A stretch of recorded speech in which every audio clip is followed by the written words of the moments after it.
The water buckets hung heavy on the yoke across Griska's shoulders as she made her way down the path in the pre-dawn darkness, her bare feet silent on the cold dirt. She had woken even earlier than usual today, careful not to disturb the sleeping man in the farmhouse as she'd slipped out the back door with only the faint starlight to guide her path to the well. Isaac Whitmore deserved to sleep, she told herself as she reached the well and began the familiar routine of lowering and raising the bucket, the rope rough against her calloused palms.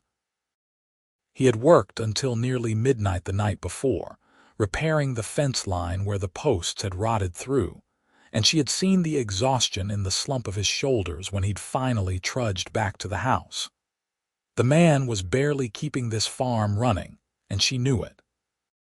She had known it from the moment she had stumbled onto his property 3 months ago, half-starved and desperate, and he had looked at her green skin and her tusks, and instead of reaching for a weapon, he had simply asked if she was hungry. The memory still made something twist in her chest, something she tried not to examine too closely. Griska filled the first bucket and then the second, hefting the yoke back onto her shoulders with practiced ease. The weight pressed against the thick muscles of her back, but she barely noticed any more.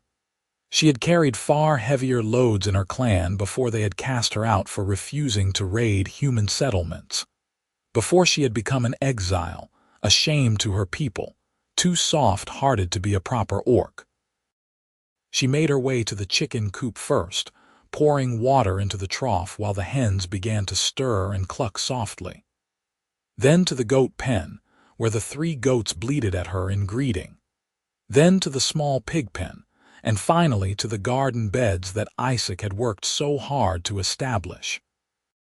He had shown her how to water them properly, careful not to drown the young plants, and she had practiced until she could do it with her eyes closed. The sky was beginning to lighten by the time she made her 4th trip to the well, a faint gray creeping across the horizon that pushed back the stars. Her shoulders ached now, a dull burn that spread down her spine, but she welcomed it. Physical pain was simple, uncomplicated. It did not ask difficult questions or make her examine feelings she had no business having. She was filling the water barrel by the barn when she heard the farmhouse door creak open.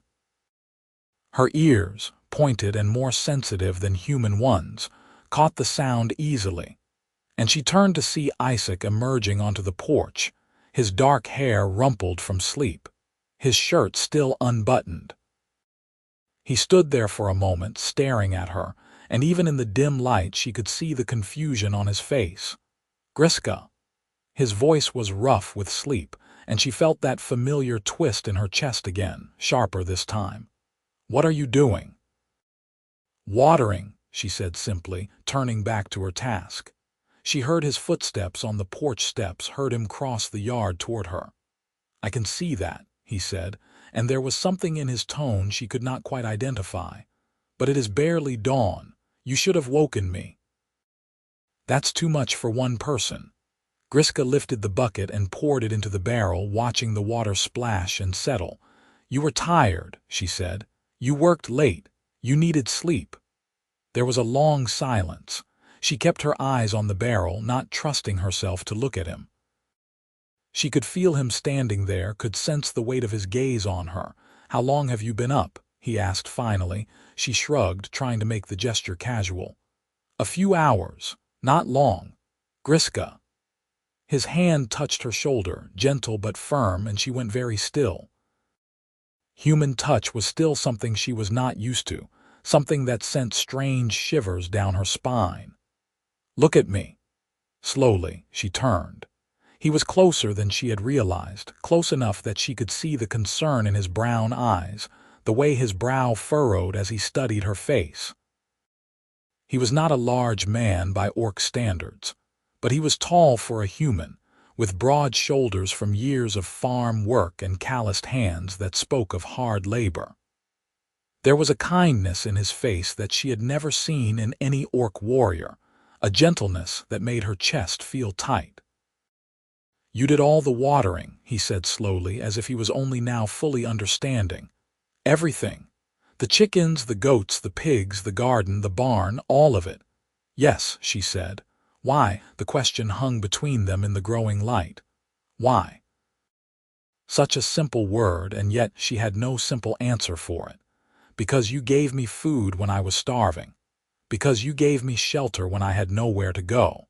Because you treat me like a person instead of a monster. Because when you smile at me, something in my chest feels like it might break open. You needed rest, she said instead, because those other words were impossible to speak. It is not difficult work. His hand was still on her shoulder, warm through the thin fabric of the shirt he had given her to wear. It was one of his old shirts, too small for him now, and it hung loose on her frame despite her muscular build.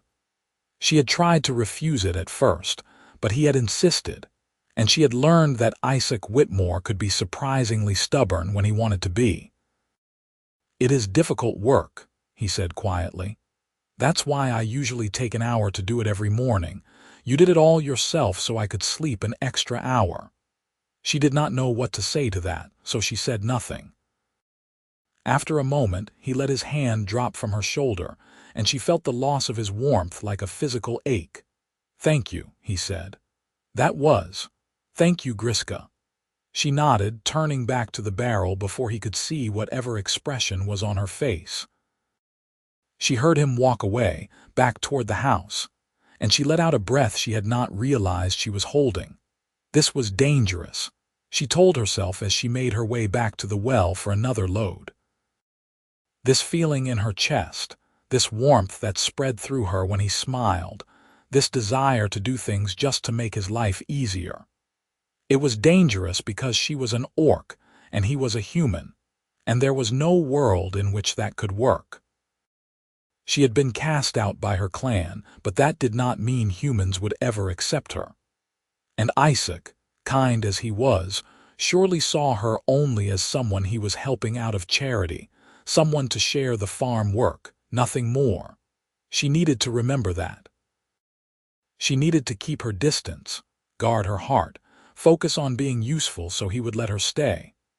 That was all she could hope for. By the time she returned with the next load of water, the sun was beginning to peek over the horizon, painting the sky in shades of pink and gold. Isaac had gone back inside, and she could see smoke rising from the chimney. He was making breakfast then. Her stomach growled at the thought, but she ignored it. There was still work to be done. She was checking on the goats when he called her name from the porch. Griska, breakfast. She finished securing the pen and made her way to the house, pausing at the door to knock the dirt from her feet. Isaac had taught her that, to be mindful of tracking mud inside, and she had tried hard to remember all the small human customs that seemed so important to him.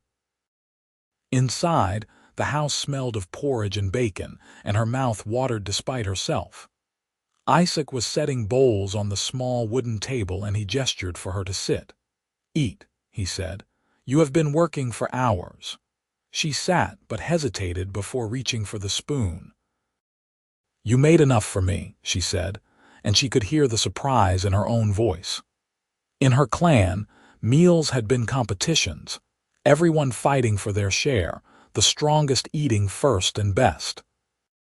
Here, Isaac always made sure there was enough, always served her first, always treated food as something to be shared rather than hoarded. Of course I did, he said, sitting across from her. Why would I not? She had no answer to that either, so she picked up her spoon and began to eat. The porridge was thick and filling, sweetened with a bit of honey he kept in a jar on the shelf. The bacon was crispy, salty, perfect. She tried not to eat too quickly, tried to remember the manners he had shown her, but it was difficult when everything tasted so good. They ate in comfortable silence for a while, the only sounds the clink of spoons against bowls and the crackle of the fire in the hearth. Outside, the farm was waking up fully now, birds singing in the trees, the goats bleating for attention. I have to go into town today, Isaac said finally, breaking the silence. His tone was casual, but she saw the way his shoulders tensed, the way he did not quite meet her eyes. Need to sell some eggs, buy some supplies. Should be back by early afternoon. Griska nodded, keeping her own expression neutral. She knew what he was not saying. He could not take her with him. An orc walking through a human town would cause panic or worse. It was better for her to stay here on the farm where no one could see her. I will work on weeding the garden, she said, and there is mending to be done. You do not have to work the whole time I am gone, he said, and there was something almost frustrated in his tone. You could rest, read one of the books, just sit for a while. She looked down at her bowl. Rest was not something that came easily to her. In her clan, rest meant weakness, meant vulnerability. And here, alone on this farm with only Isaac's grudging acceptance keeping her safe, she felt the constant need to prove her worth, to earn her place. I like to work, she said, which was not entirely a lie. She did find satisfaction in physical labor, in seeing the results of her efforts. But more than that, she liked feeling useful, liked knowing that she was contributing, that Isaac had a reason to keep her around. He sighed, and she could feel him watching her. Griska, he said gently, you do not have to earn your place here, you are not. You are not some hired hand I am grudgingly feeding. You are. He trailed off, and she finally looked up at him. His face was flushed slightly, and he seemed to be struggling for words. You are my friend, he finished finally. At least I hope you are, and friends do not have to work themselves to exhaustion to prove their worth. Friend. The word settled over her like a warm blanket, and she felt something loosen in her chest. She had never had a friend before, not really. In her clan, there had been siblings and rivals and allies of convenience, but never anything like what Isaac was describing. Never this easy companionship, this sense of being valued simply for existing. I am your friend, she said, and her voice came out rougher than she intended. Thank you for saying that. He smiled at her, that gentle smile that made her heart do strange things, and she had to look away before he could see too much in her face. They finished breakfast, and Isaac gathered up the eggs he planned to sell, packing them carefully in a basket lined with straw. Griska watched him work, memorizing the efficient movements of his hands, the way he checked each egg for cracks before including it. I should be back by mid-afternoon, he said, pulling on his coat. If anyone comes by, stay inside and keep quiet. Not that I am expecting visitors, but... I know, she said. She had been through this before the few other times he had left the farm. It was safer for everyone if no one knew she was here. He hesitated at the door, looking back at her. Thank you again, he said. For this morning, it was kind of you.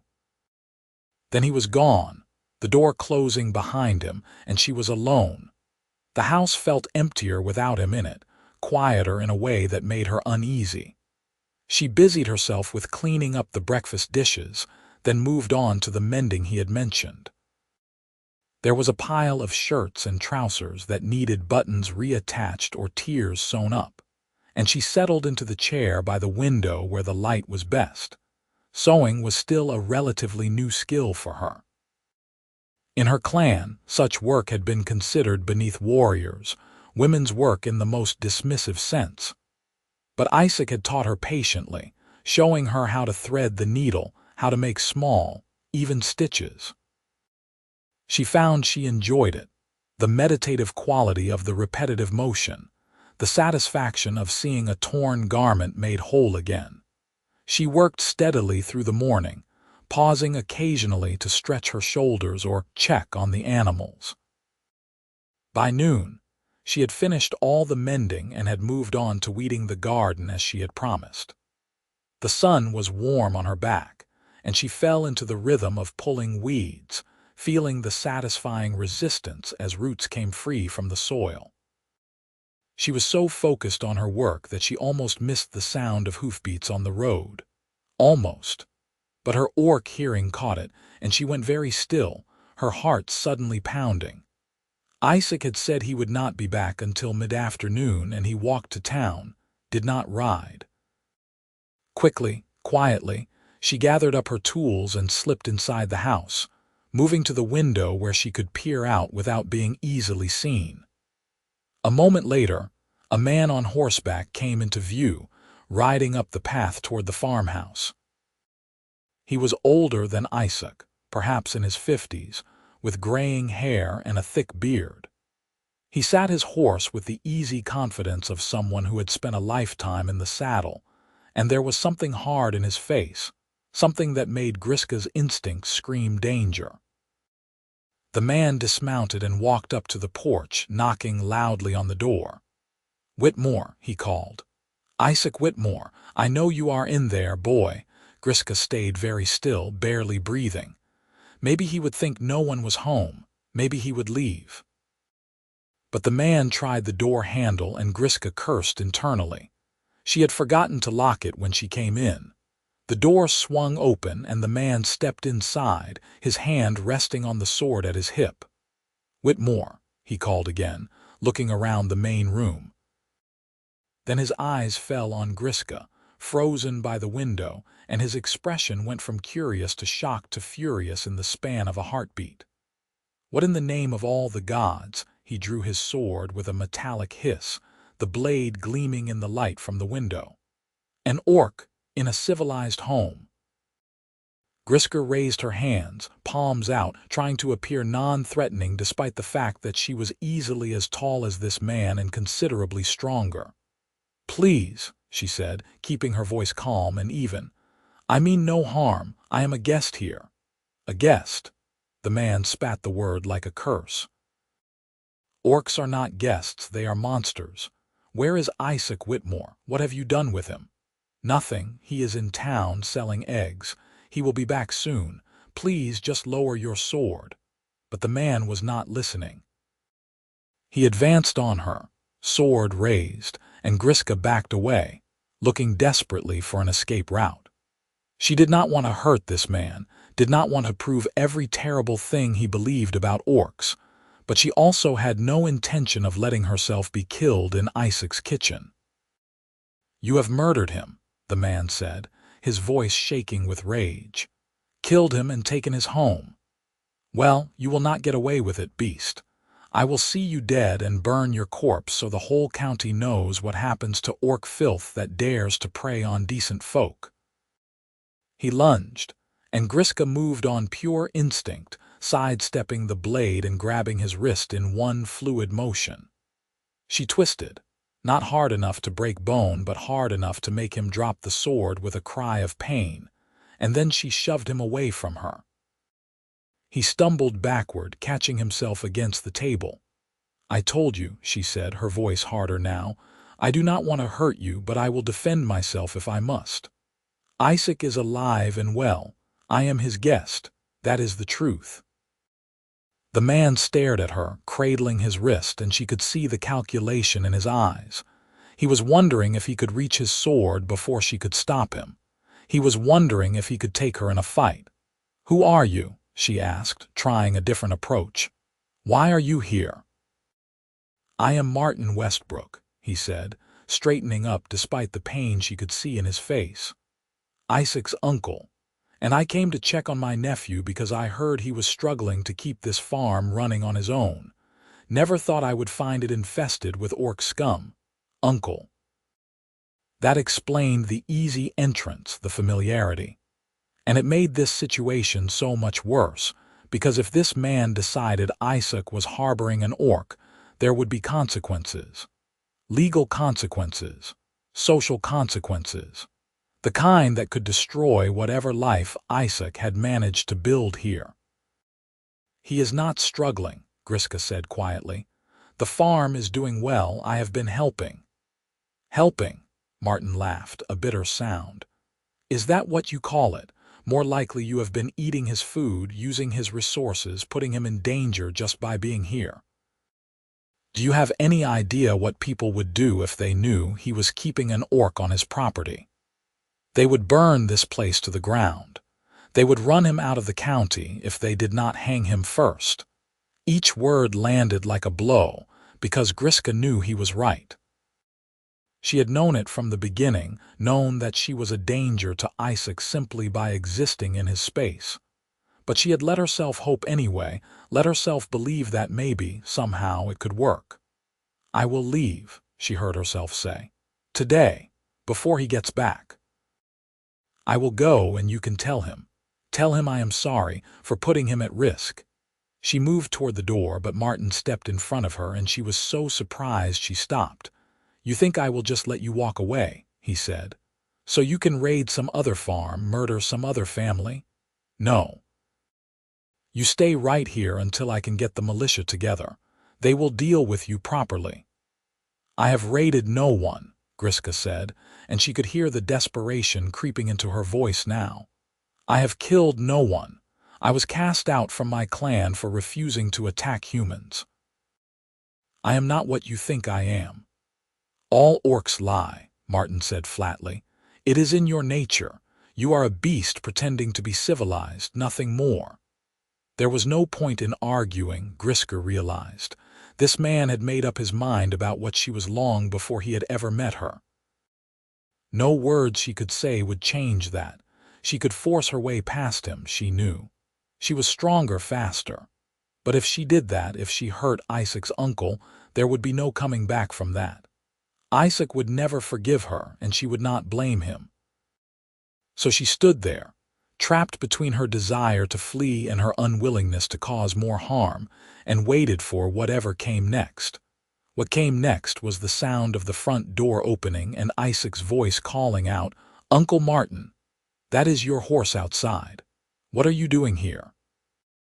He stepped into the house, saw the scene before him, his uncle standing guard over Griska, the sword on the floor, the tension thick enough to cut, and his face went pale. "Isaac," Martin said, his voice tight. "Thank the gods you are alive. Get behind me. This creature is dangerous." But Isaac did not move behind his uncle. Instead, he stepped forward, placing himself between Martin and Griska, and she felt something break open in her chest at the simple protective gesture. "Griska is not dangerous," Isaac said firmly. "She is my friend and my guest. And I would appreciate it if you would not threaten her in my home." Martin stared at his nephew as if he had grown a second head. "Your friend," he repeated. "Your guest. Isaac, have you lost your mind? She is an orc." "I know what she is," Isaac said, and his voice was calm, but there was steel underneath it. "And I know who she is. Her name is Griska. She has been living here for 3 months, helping me run this farm. She has never done anything to hurt me or anyone else. She is kind and hardworking and honest, and she is under my protection." "Your protection," Martin said, and he laughed again, that same bitter sound. "Boy, you cannot protect her. You cannot protect yourself if people find out about this. Do you understand what you are risking?" "Your reputation, your livelihood, your life, I understand," Isaac interrupted. "And I have made my choice. Griska stays." The silence that followed was suffocating. Griska could not move, could not breathe. Isaac was defending her. Isaac was standing between her and his own family, risking everything Martin had described for her. "Then you are a fool," Martin said finally. "And I cannot help you. When this all comes crashing down, when the townspeople come with torches and pitchforks, do not expect me to stand with you." He bent and picked up his sword, sheathing it with a sharp motion. Then he walked to the door, pausing only to look back at his nephew. "Your father would be ashamed," he said. "He did not fight and die defending this land from orc raids so his son could take one into his home." Isaac flinched as if struck, but he did not back down. "My father also taught me to judge people by their actions, not their race," he said quietly. "Griska has done nothing to deserve your hatred." Martin shook his head and left, slamming the door behind him. The sound of his horse galloping away faded into the distance, and then it was just the two of them, standing in the wreckage of the confrontation. "I am sorry," Griska said, and her voice came out rough. "I should have locked the door. I should have stayed hidden better." "I should have. You have nothing to apologize for," Isaac said, turning to face her. "He had no right to come in here, no right to threaten you. He is your uncle, your family, and you are my friend." Isaac reached out and took her hand, his fingers warm and calloused against hers. "I meant what I said, Griska. You are under my protection. I am not going to let anyone hurt you." She looked down at their joined hands, at the contrast of his pale skin against her green, and felt tears prick at her eyes. She could not remember the last time she had cried, could not remember the last time anything had moved her this deeply. "You are risking so much," she whispered. "He was right. If people find out, they will come for you." "Then we will deal with that when it happens," Isaac said. "But I am not going to throw you out just because it might be difficult. You are worth more than that." The words hung in the air between them, weighted with meaning, and Griska finally allowed herself to acknowledge what she had been trying so hard to ignore. She cared about this man. More than cared. She was falling in love with him, with his kindness and his stubbornness, and the way he saw her as a person rather than a monster. And that was terrifying, because she had no idea if he felt the same way, no idea if this protective instinct was born from friendship or something deeper. She was too afraid to ask, too afraid of ruining what they had. So instead she squeezed his hand gently and said, "Thank you for standing up for me." He smiled, that gentle smile that made her heart ache. "Always," he said. "You are part of this farm now, Griska, part of my life. I am not letting you go." The days that followed were tense. Griska found herself constantly on edge, waiting for the sound of hoofbeats that would herald the arrival of an angry mob. But the days passed, and no one came. Isaac threw himself into his work with renewed intensity, and Griska matched him step for step. They worked side by side in the fields, repairing fences and tending crops. They worked together in the barn, mucking out stalls and caring for the animals. And every morning, Griska woke before dawn and carried water for the entire farm so Isaac could sleep that extra hour, because it was the one thing she could do that felt like enough. He caught her at it again a week after the confrontation with his uncle, emerging from the house just as she was filling the last barrel. "You are still doing this," he said, and there was something in his voice she could not identify. "Yes," she said, "every morning. Yes." He walked over to her, and in the growing light she could see the shadows under his eyes, the tension in his shoulders. The encounter with his uncle had affected him more than he wanted to admit, she realized. He was worried, anxious about what might come next. "Why?" he asked again, just like he had the first time. But this time, there was more weight to the question, more need for an answer. Griska set down the bucket and turned to face him fully. She could keep lying, keep pretending it was just about the work. Or she could be brave for once in her life and tell him the truth. "Because you gave me a chance when no one else would," she said slowly. "Because you see me as a person, not a monster. Because you stood between me and your uncle, risked your family for me. Because every day I spend here is a gift I never thought I would have, and I want to give something back. Because—" she took a breath, steadying herself. "Because I care about you, Isaac. More than I should, probably. More than is wise. And making sure you get enough rest is the only way I know how to show it." The silence stretched between them, and Griska felt her heart hammering in her chest. She had said too much, revealed too much. He would be uncomfortable now, would have to let her down gently, explain that he valued her as a friend but nothing more. But instead, Isaac stepped closer, close enough that she could feel the warmth radiating from his body. "You want to know why I defended you to my uncle?" he asked quietly. "Why I was willing to risk everything to keep you here." She could not speak, could only nod. "Because somewhere over these last 3 months, you have become the most important person in my life," he said. "I wake up excited to see you at breakfast. I find myself looking forward to working in the fields because it means spending time with you. When I go to town, all I can think about is getting back home to you, and when my uncle threatened you, I did not even have to think. I knew I would do whatever it took to keep you safe, because the thought of losing you was unbearable." He reached up, his hand cupping her cheek, his thumb brushing gently over her skin. "I am falling in love with you, Griska," he said. "Maybe I already have fallen. And I know that is complicated. I know there will be people who think it is wrong, but I do not care.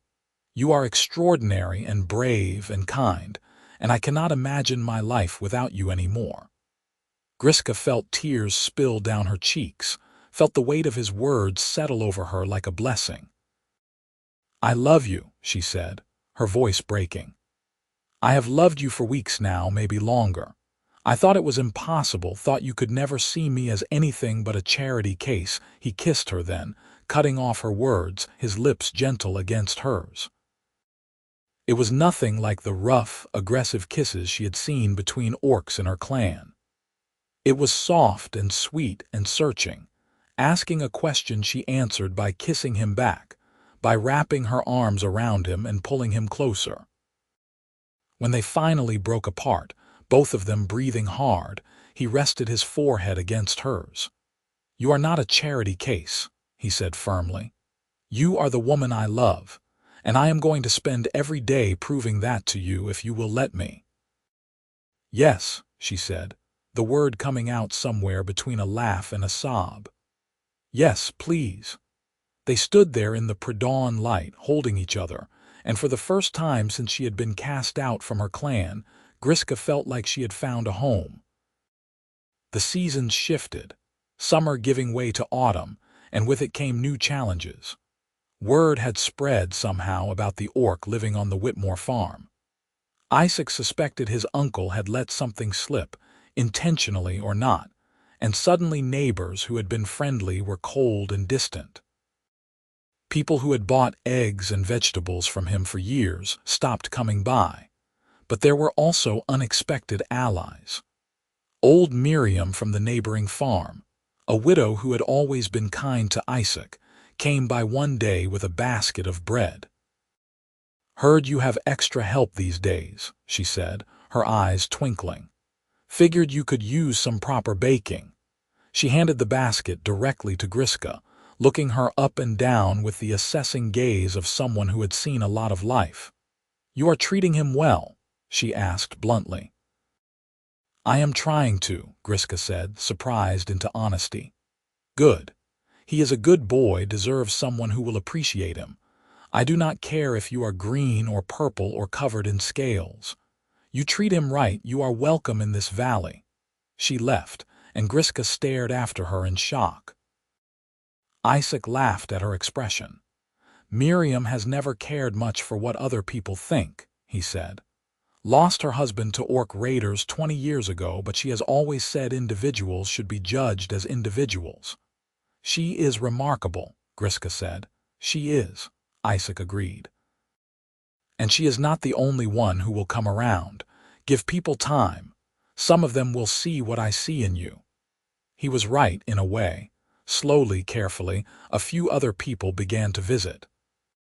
The blacksmith's apprentice, a young man named Thomas who was curious about orc metalworking techniques, and spent an afternoon talking to Griska about forge temperatures. The herbalist from town, an elderly woman named Clara who wanted to know about orc medicinal practices and traded recipes with Griska for hours. But there were also the hostile ones. Men who rode by and shouted slurs. People who left crude signs on the property line. Once, someone tried to poison the well, and only Griska's sharp sense of smell saved them from disaster. Isaac reported it to the sheriff, but nothing came of it. The message was clear. Griska was on her own as far as the law was concerned. "We could leave," Isaac said one night as they sat together by the fire. It had become their habit, these evening hours, sitting close and talking about everything and nothing. "Sell the farm, move somewhere no one knows us, start over." "This is your home," Griska said, "your father's farm." "I will not let them drive you away from it. It is just land," Isaac said. "You are more important." She leaned her head against his shoulder, feeling the solid warmth of him. "We will make it work," she said. "Somehow." The real test came in late autumn, when a group of men from town arrived at the farm with weapons and grim faces. There were 6 of them, led by Martin Westbrook, and they came with an ultimatum. "The orc leaves, or we will remove her by force," Martin said, his hand on his sword. "We have been patient, Isaac. We gave you time to come to your senses, but this has gone on long enough." Isaac stepped out onto the porch, and Griska moved to stand beside him despite his attempt to keep her behind him. "Griska is not going anywhere," Isaac said firmly. "This is her home." "She is an orc," one of the other men said, a farmer Griska recognized from town. "They killed my brother in a raid 5 years ago. You expect me to just accept one living here like she is people?" "I am sorry for your loss," Griska said, her voice steady despite her hammering heart. "Truly. My clan participated in raids like the one you describe. That is why I left them. I could not be part of that violence anymore." "Convenient story," Martin said. "Hard to prove." "What proof would you accept?" Griska asked. "I have been here for months. I have hurt no one. I have done nothing but work this farm and try to live in peace." "Your kind does not live in peace," another man said. "You are violent by nature."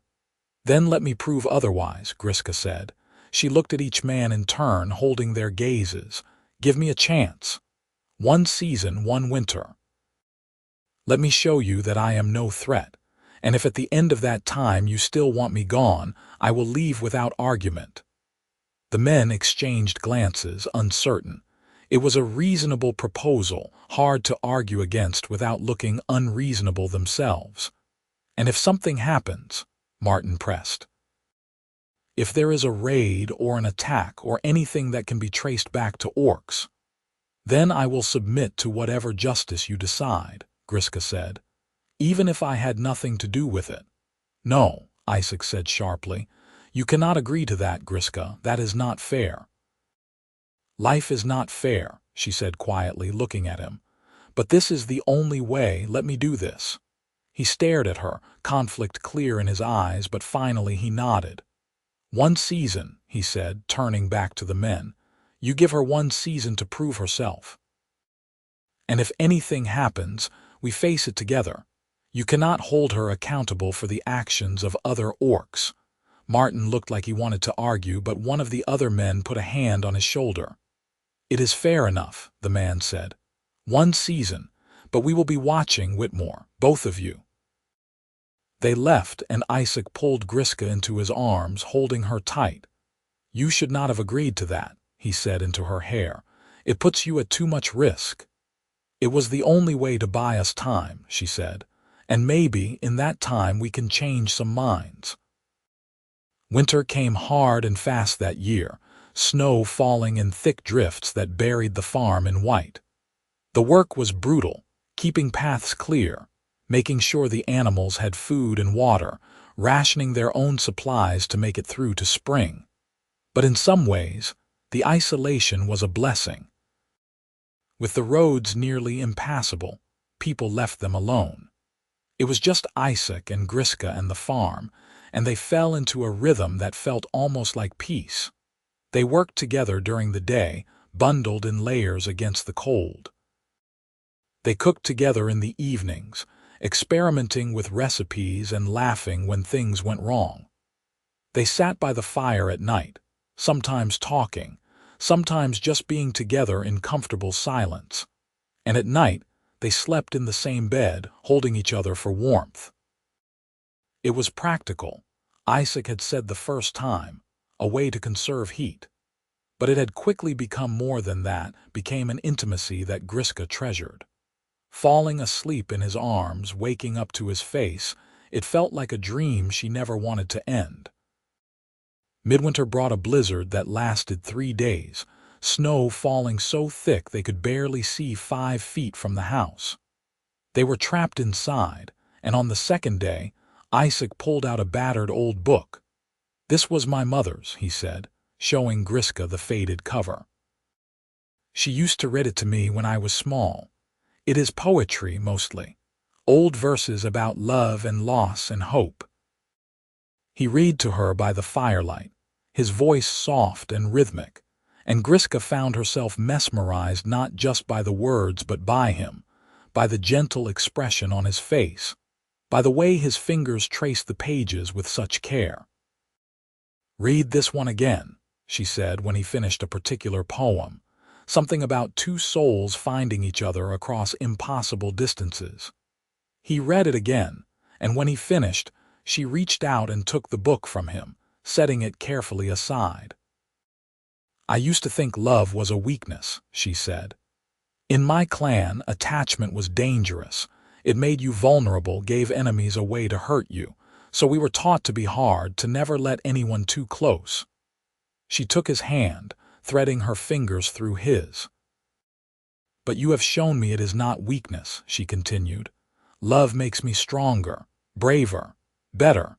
You make me want to be the best version of myself." Isaac pulled her close, kissing her forehead. "You were always that person," he said. "I just gave you a safe place to let her show." The blizzard eventually passed, and they dug themselves out, returning to the routine of farm work. But something had shifted between them, some final barrier falling away. They were partners now in every sense, united against whatever the world might throw at them. Spring came slowly, the snow melting in fits and starts, mud season turning the farm into a swampy mess. But with it came the first visitors since the confrontation in autumn. Old Miriam arrived with seeds for planting, and the blacksmith's apprentice came by to help Isaac repair some tools that had broken over the winter. Even Clara, the herbalist, made the trek out, eager to see how Griska had weathered the cold months. "You are looking well," Clara said, studying Griska with professional interest. "Farm life agrees with you." "It does," Griska admitted. "I have never been happier." "It shows," Clara said. She glanced over to where Isaac was working with Thomas at the forge. "He is happy too. I have known that boy since he was small, and I have never seen him look so content." The words warmed Griska more than any fire could. This was what she had wanted, what she had hoped for. Not just acceptance, but belonging. Not just survival, but a life. But the peace was not to last. In early spring, word came of orc raids to the north, several farms attacked and burned. The news spread through the valley like wildfire, and suddenly all the old tensions came roaring back. Martin arrived at the farm with the same group of men, their faces hard. "The season is not up yet," Isaac said before anyone could speak. "You agreed to give her until winter was over." "Winter is over," Martin said, "and there are orcs attacking settlements less than 30 miles from here. You really expect us to just let one live in our midst while her people are killing our neighbors?" "They are not my people," Griska said, stepping forward. "I have no connection to those raiders. I want nothing to do with them." "So you say," Martin replied. "But how do we know you are not giving them information? How do we know you are not planning to betray us all?" "Because I gave you my word," Griska said, and there was an edge to her voice now. "Because I have lived here peacefully for 7 months. Because I have done nothing to deserve your suspicion except be born an orc." "Your word means nothing," one of the other men said. "Orcs have no honor." Something snapped in Griska then, some last restraint breaking. "No honor," she repeated, her voice rising. "I was cast out from my clan for refusing to raid human settlements. I gave up everything, my family, my home, my entire culture, because I believed killing innocents was wrong. I have lived here under constant suspicion, constant threat, and I have never once raised a hand against any of you. And you dare tell me I have no honor?" She stepped forward, and the men actually backed up a pace, reminded suddenly of exactly how large and strong she was. "I have more honor than any of you," she continued, her voice shaking with emotion. "I have lived by my principles even when it cost me everything. Can you say the same? Or are you just cowards, looking for someone to blame because you are too afraid to face the real enemy?" "Griska," Isaac said quietly, touching her arm. "That is enough." She stopped, breathing hard, and looked at him.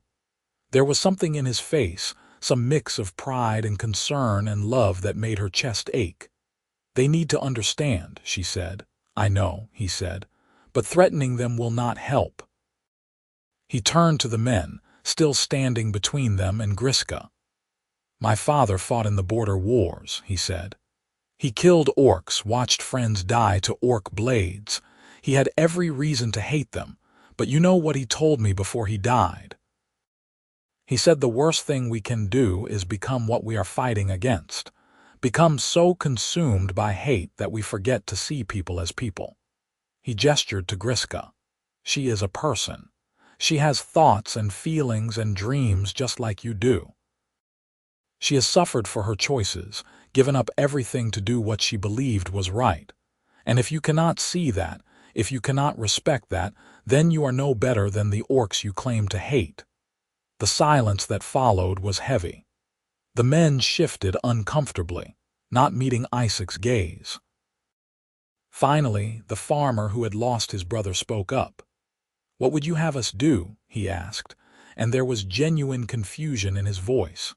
"Just accept her, trust her, give her a real chance," Isaac said. "Not one season of grudging tolerance, but an actual opportunity to prove herself. Let her help defend against the raiders. Let her show you she is on our side." "You want to arm an orc," Martin said incredulously. "I want to give her a chance to fight for the place she has made here," Isaac said. "If raids are coming, we will need everyone who can hold a weapon. Why waste a capable fighter just because you do not like the color of her skin?" The men exchanged glances, clearly torn. The logic was sound, even if they did not want to admit it. "We will discuss it with the sheriff," the farmer said finally. "See what he thinks. But I am not making any promises." They left, and Griska let out a long breath. "That could have gone worse," Isaac said. "Or better," Griska replied. She looked at him, this man who kept standing up for her, who kept finding new ways to defend her. "Thank you. Again."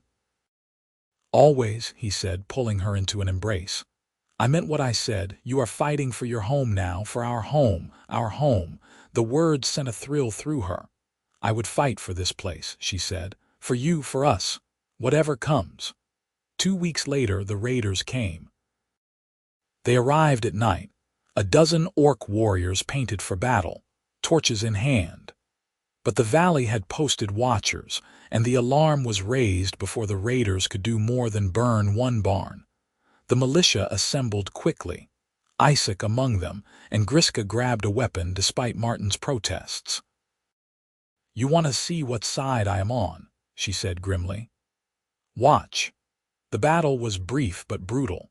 The raiders were not expecting organized resistance, not expecting a force that included someone who knew orc tactics and could counter them. Griska fought like a demon, her strength and speed turning the tide in several key moments. She saved the farmer who had lost his brother, pulling him out of the way of a descending axe and cutting down the orc who had been about to kill him. When it was over, 3 raiders were dead and the rest had fled. On the militia's side, there were injuries but no deaths, thanks largely to Griska's intervention. The farmer whose life she had saved stared at her, breathing hard. "You saved me," he said, disbelief clear in his voice. "Yes," Griska said simply, "but I have been nothing but cruel to you." That does not mean I want you dead, Griska said. She offered him a hand, helping him to his feet. We are neighbors, we protect each other. That is how communities work, is it not? He took her hand and something in his expression shifted. I owe you an apology, he said roughly. I judged you unfairly. I let my grief make me blind. I understand grief, Griska said, and fear. I do not hold it against you. Word of the battle spread quickly, and with it came a shift in how people viewed Griska. She was still an orc, still different, but she was also the person who had helped save the valley. Slowly, cautiously, more people began to visit the farm. Began to talk to her, to treat her like a person rather than a threat. It was not perfect acceptance. There were still those who muttered and glared, who would never trust her. But it was a start, a foundation they could build on. Summer came in full force and the farm flourished. The crops grew tall and healthy, the animals thrived, and Isaac and Griska worked side by side in the fields, falling into an easy rhythm that felt like it had always existed. One evening, as the sun set in streaks of gold and red, Isaac took Griska's hand and led her to the top of the hill overlooking the farm. I want to show you something, he said. He pulled out a small wooden box from his pocket, opening it to reveal a ring. It was simple, just a band of silver, but it caught the light beautifully. My mother's ring, he said. My father gave it to her when they married. She left it to me before she died, told me to give it to someone who would appreciate it. He took a deep breath. Griska, I know we come from different worlds. I know there will always be people who do not understand what we have, but I do not care about any of that. You are my partner, my best friend, the person I want to spend the rest of my life with. Will you marry me? Griska felt tears streaming down her face, felt her heart so full it might burst. Yes, she said, her voice breaking. Yes, 1,000 times yes. He slipped the ring onto her finger and it fit perfectly, like it had been made for her. Then he pulled her into a kiss, sweet and deep and full of promise. They were married a month later in a small ceremony on the farm. Old Miriam officiated, her voice strong and clear as she spoke the words that bound them together. Clara and Thomas were there, and the farmer whose life Griska had saved. Even the sheriff came, a tacit show of support that meant more than any speech. Martin Westbrook did not attend, but he sent a gift, a new set of tools for the farm. Isaac took it as the olive branch it was meant to be. The ceremony was simple and beautiful. Griska wore a dress that Miriam had helped her make, dyed a soft cream color that complemented her green skin. Isaac wore his best shirt and trousers, his hair neatly combed, his eyes shining with emotion.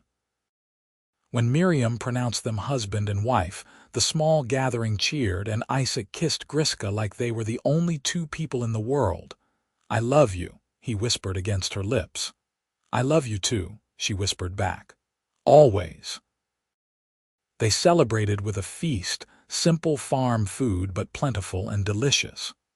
People told stories, sang songs, danced in the yard as the stars came out overhead. It was not a grand celebration by any standard, but it was perfect, full of warmth and genuine joy.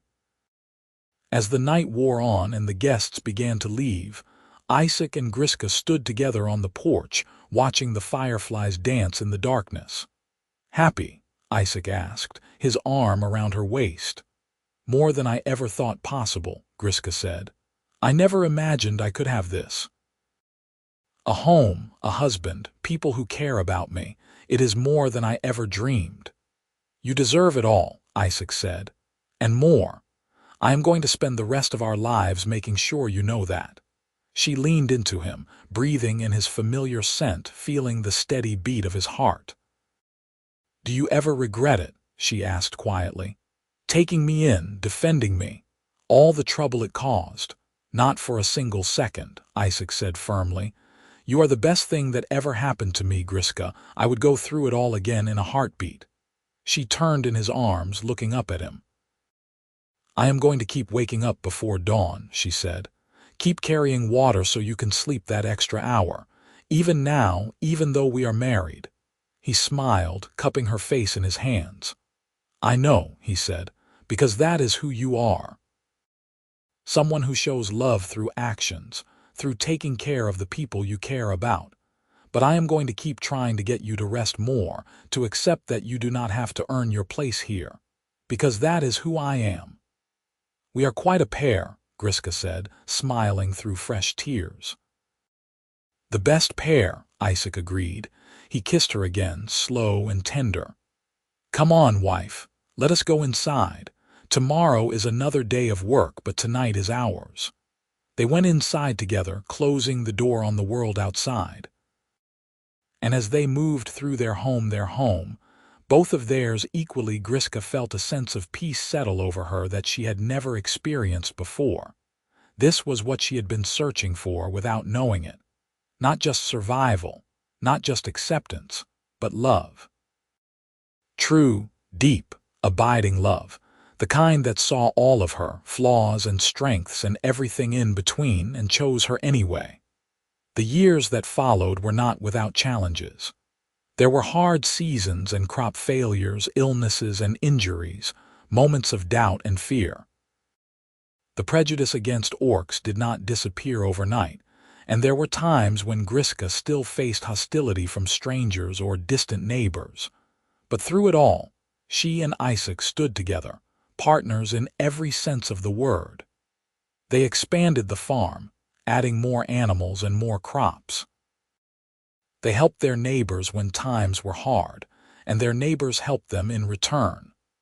Slowly but surely, they became not just tolerated but valued members of the community.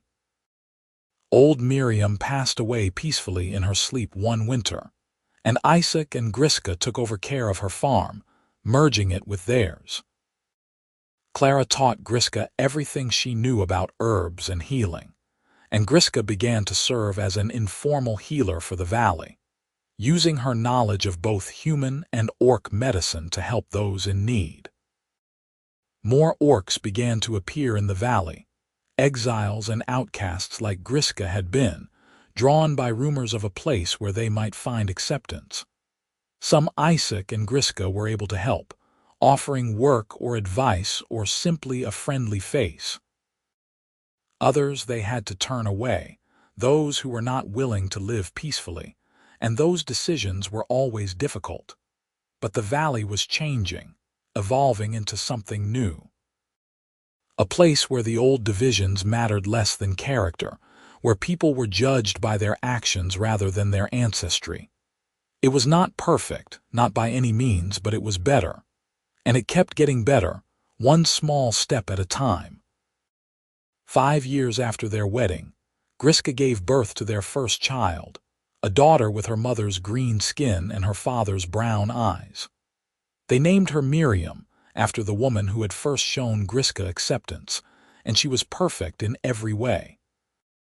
Isaac cried when he held her for the first time, this tiny bridge between two worlds, this living proof that love could overcome any barrier. She is beautiful, he said, his voice choked with emotion, just like her mother.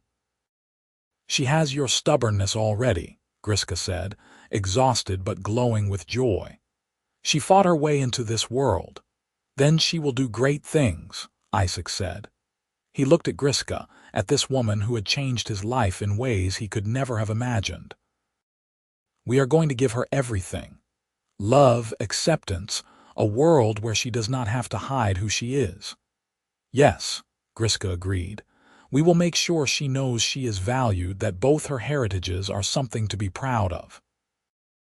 They raised little Miriam with love and laughter, teaching her the value of hard work and kindness, showing her through example what it meant to stand up for what was right even when it was difficult.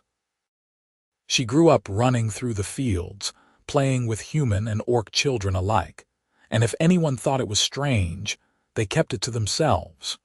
2 years later came a son, whom they named Daniel after Isaac's father. He had his father's pale skin and his mother's pointed ears, and he was as gentle as his sister was fierce. Together, the children were a perfect balance, and watching them grow was one of the greatest joys of Isaac and Griska's life. The farm continued to thrive, becoming one of the most successful in the valley. But more than that, it became a symbol of what was possible, a living example of how different peoples could come together and build something beautiful. Martin Westbrook eventually came around, visiting the farm once to meet his great-niece and great-nephew. He was stiff and formal at first, but Miriam had climbed into his lap without hesitation, chattering away about the new calf in the barn, and something in the old man's face had softened. "She is a good child," he said to Isaac before he left. "They both are. You have done well." It was not an apology, not exactly, but it was an acknowledgement, and for Isaac and Griska it was enough. Every morning Griska still woke before dawn. It had become such an ingrained habit that she could not break it even if she wanted to. But now, instead of carrying all the water herself in secret, she and Isaac did it together, working side by side as the sun rose over their farm. "You know," Isaac said one morning as they filled the troughs, "when I first found you all those years ago, half-starved and desperate, I never imagined this is where we would end up." "Neither did I," Griska admitted. She set down her bucket and looked around at the farm, at the home they had built together. "I thought I would be grateful for a few weeks of food and shelter before moving on. I never dreamed I would find a family. And I thought I would spend my life alone," Isaac said. He pulled her close, despite their wet hands and muddy clothes. "Just me and this farm, working until I was too old to work anymore. I never expected to fall in love with an orc woman who would turn my entire world upside down." "In a good way, I hope," Griska said, smiling. "In the best way," Isaac confirmed. He kissed her, familiar and comfortable and still thrilling even after all these years. "Thank you, Griska, for carrying water that first morning, for staying, for building this life with me." "Thank you for giving me a chance," Griska said. "For seeing past what I am to who I am, for loving me." "Always," Isaac said, "from that first morning until my last breath. Always." The sun broke over the horizon then, spilling golden light across the farm, and they stood together in its warmth. Two people from different worlds who had found their home in each other. The work was not done, it never was, on a farm, but they would face it together, as they faced everything. Hand in hand, they walked back toward the house, where their children were beginning to stir, where breakfast needed to be made and a new day needed to be started. It was simple, domestic, ordinary in the best possible way. And as Griska stepped through the door, as she heard her daughter's sleepy voice calling for her and felt Isaac's hand squeeze hers gently, she sent up a silent prayer of gratitude to whatever forces had brought her to this place, to this man, to this life. She had been an exile, an outcast, a person with no home and no future. And now she was a wife, a mother, a valued member of a community, loved beyond measure by a man who saw her as she truly was. It was more than she had ever hoped for, more than she had ever deserved. It was everything. The farm continued its rhythm through the seasons that followed, each year bringing its own challenges and triumphs. The children grew tall and strong, Miriam developing her mother's warrior spirit, while Daniel inherited his father's gentle wisdom. They learned to work the land, to care for animals, to see the value in hard work and honest living. When Miriam was 7, a group of young orcs from a nearby settlement came to the farm, curious about the legendary orc woman who had married a human. They were hostile at first, suspicious of what they saw as betrayal of their culture, but Griska met them with patience and understanding. "I did not betray our people by loving a human," she told them as they sat around the fire that evening. "I honored what is best in us: loyalty, courage, the strength to stand by our convictions even when it costs us everything. There is no weakness in choosing peace over violence, in choosing love over hate. One of the young orcs, a female named Shara, listened with particular intensity. "But humans have killed so many of us," she said. "How can you forgive that?" "I have not forgotten the wrongs done to my people," Griska said. "But continuing the cycle of violence does not honor our dead. It only creates more orphans, more widows, more grief. Someone has to be brave enough to stop, to say no more. Why should that someone not be us?" The conversation lasted long into the night, and while not all the young orcs were convinced, some left with new perspectives. Shara stayed an extra day, helping with farm work and asking endless questions about how Griska had built this life.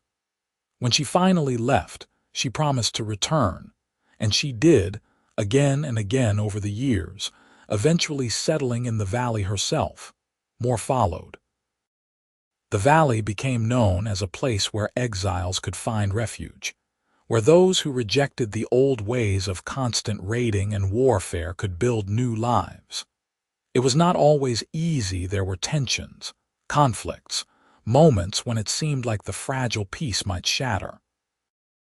But Isaac and Griska stood at the center of it all, living proof that a different way was possible. The farm itself became something of a gathering place, neutral ground where humans and orcs could meet and talk and slowly begin to see each other as something other than enemies. Griska started teaching orc children to read and write in the common tongue, while Isaac learned enough of the orc language to communicate with the newcomers. They hosted harvest festivals that drew people from all over the valley, celebrations where humans and orcs worked side by side and shared meals together. It was during one of these festivals, when Miriam was 10 and Daniel was 8, that Martin Westbrook appeared again. He was older now, his beard fully white, but he stood straight and proud as he approached Isaac and Griska where they stood watching the festivities. "I owe you an apology," Martin said without preamble. "A real one, not just tacit acceptance. I was wrong about you, Griska. Wrong to threaten you, wrong to try to drive you away, wrong to judge you based on nothing but your race. You have proven to be a person of extraordinary character, and I am ashamed of how I treated you." Griska studied him for a long moment, then nodded slowly. "I accept your apology," she said. "And I thank you for having the courage to offer it." "My nephew is a better man than I am," Martin continued. "He saw what I was too blind to see, that courage and honor are not limited to any one race, and that love can bridge any divide." "You are here now," Isaac said, clapping his uncle on the shoulder. "That is what matters. Stay, celebrate with us. Meet the community we have built." Martin did stay, and by the end of the evening he was deep in conversation with several orc farmers about crop rotation techniques.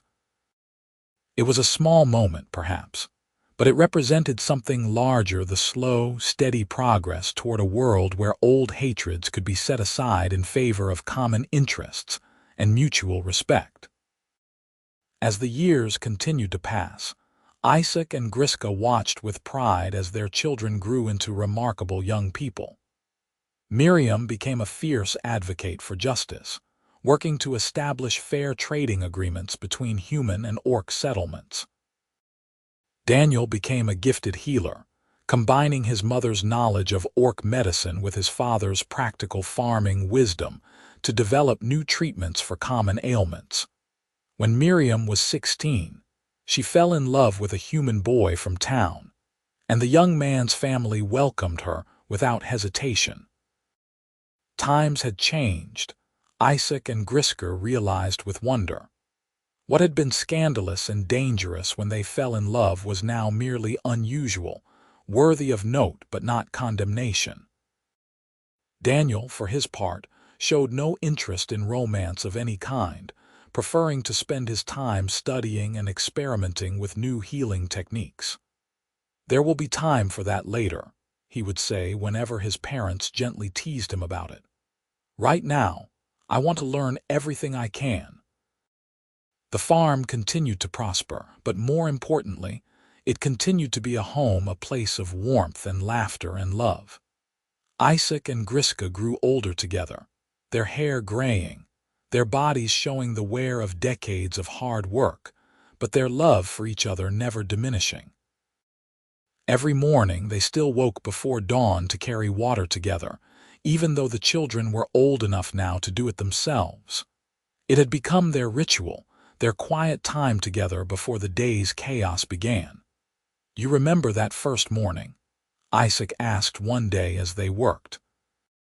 He was 50 now, with silver streaking his dark hair and lines around his eyes. "When I came out and found you carrying all the water by yourself." "Of course," Griska said. She was aging more slowly than he was, as orcs did, and would likely outlive him by decades. It was a reality they both tried not to think about too much. "I was terrified you would be angry." "I fell a little more in love with you that morning," Isaac said. "Seeing how much you cared, how hard you were willing to work just to let me rest an extra hour. That was when I started to understand what you meant to me." "I still want to give you that," Griska said softly. "Every morning, every day, whatever you need for as long as we have." Isaac set down his bucket and pulled her into an embrace, holding her tight. "You have given me everything," he said. "A home, a family, a purpose, a life beyond anything I could have imagined. I am the luckiest man alive."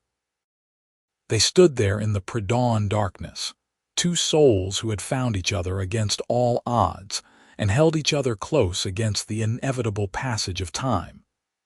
20 years after their wedding, the valley had transformed completely. What had once been a scattered collection of homesteads was now a thriving mixed community, with humans and orcs living side by side in relative harmony.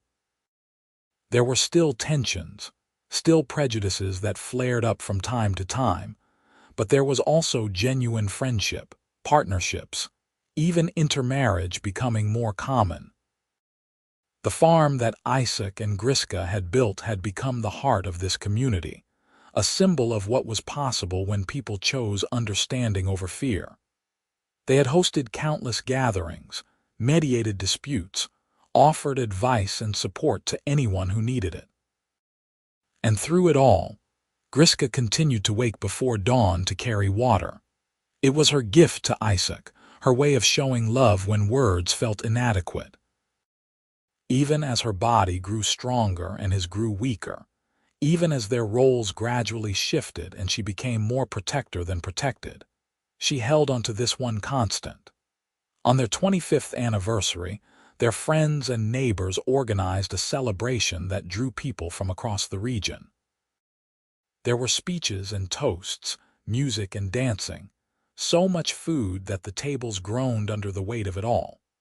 But the moment Griska treasured most came late in the evening, when Isaac took her hand and led her away from the crowd, up to their favorite spot on the hill overlooking the farm. "A quarter century," Isaac said, looking out over the land they had built together. "Sometimes I still cannot believe it." "Neither can I," Griska admitted. "When I stumbled onto your property all those years ago, I thought I would be grateful for a week of safety. Instead, I found a lifetime." "We found each other," Isaac corrected. He turned to face her, taking both her hands in his. "I want you to know something, Griska. When my time comes, and it will come, probably sooner than we would like, I want you to promise me you will keep living. Really living, not just existing. You will probably have decades left after I am gone, and I want those years to be full of joy and purpose." "Isaac," Griska's voice broke. "Promise me," he insisted. "Promise me you will not lock yourself away in grief. Our children will need you, and this community will need you. Promise me you will keep being the remarkable woman you are." Griska pulled him into a fierce embrace, feeling tears streaming down her face. "I promise," she whispered, "but I am allowed to miss you terribly." "Of course," Isaac said, his own voice thick with emotion. "I will miss you too, wherever I am. You are the love of my life, Griska. That does not end just because I do." They held each other as the stars came out overhead, two people who had defied the world to be together, savoring every precious moment they had left. Isaac lived another 10 years after that conversation, active and engaged until the very end. He saw Miriam marry and have children of her own, saw Daniel open a healing clinic that served both humans and orcs, saw the community they had helped build continue to flourish and grow. When he finally passed, peacefully in his sleep with Griska holding his hand, the entire valley mourned. The funeral drew hundreds of people, humans and orcs alike, all coming to pay their respects to a man who had changed so many lives simply by choosing kindness over prejudice. Griska delivered the eulogy, her voice strong despite her grief. "Isaac Whitmore was many things," she said to the assembled crowd. "A farmer, a husband, a father, but most of all he was someone who saw people for who they truly were, not what they appeared to be." He looked at a starving orc woman and saw someone worth saving. He looked at a divided community and saw the potential for unity. He looked at an impossible love and saw only possibility. She paused, gathering herself. "He taught me that love is not weakness but the greatest strength we possess. That courage is not the absence of fear, but the choice to do right despite it. That home is not a place, but the people we choose to share our lives with. And I will carry those lessons with me for the rest of my days." The grief was overwhelming at first, a physical ache that made it hard to breathe. But Griska kept her promise. She kept living, kept working, kept being present for her children and grandchildren and the community that depended on her. She continued to wake before dawn every morning, and though there was no one to carry water for any more, she did it anyway. It had become her meditation, her way of honoring Isaac's memory, her reminder of where she had come from and all they had built together. The years passed. Miriam's children grew up, and then their children. Daniel's healing clinic expanded, training new healers in the techniques he had pioneered. The valley continued to prosper, becoming known far and wide as a place where all people were welcome, where old hatreds had been transformed into new possibilities. And through it all, Griska remained, a living link to the past, a reminder of how far they had come. She told stories to the young ones about the early days, about the struggles and triumphs, about a human farmer who had seen past her green skin to the person beneath. On what would have been her 60th wedding anniversary, Griska climbed the hill to the spot where Isaac had proposed, where they had shared so many quiet moments over the years. His grave was there, marked with a simple stone that bore his name and the words "beloved husband, father, friend." She sat beside it, running her fingers over the carved letters. "I kept my promise," she said aloud. "I kept living. The farm is thriving. The children are happy. The community we built is stronger than ever. But gods, Isaac, I miss you, every single day." The wind picked up, rustling through the grass, and for a moment Griska could almost imagine it was Isaac's gentle voice telling her he was proud of her. "Tomorrow I will wake before dawn," she continued, "just like I always have, and I will carry water for the farm. And I will remember that first morning when I did it so you could sleep one extra hour, when I was just beginning to understand what you meant to me. That is where it all started, one small act of love that grew into a lifetime." She sat there as the sun set, watching the light fade from the sky, feeling the weight of all those years and all that love. It had not been easy. There had been challenges and heartbreak and moments when it seemed like the world was against them, but they had persevered. They had built something beautiful out of nothing but hope and determination and love. And that, Griska realized, was enough. More than enough. It was everything. As the stars began to appear, she rose and made her way back down the hill, back to the farmhouse that had been her home for so many years. Tomorrow would bring new challenges, new joys, new opportunities to honor the legacy Isaac had left behind. And she would face it all, just as she had faced everything since that desperate day when she had stumbled onto a small farm and found the one person in all the world who would see her for who she truly was. The water would need carrying in the morning. The animals would need tending.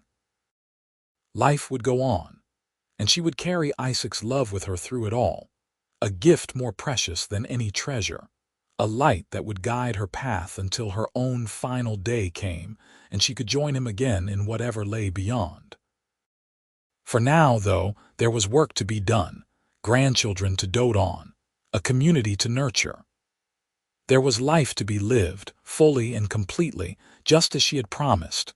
Griska Whitmore, the orc woman who had once had nothing, walked into her home surrounded by everything that mattered. And she smiled, knowing that wherever Isaac was, he was smiling too.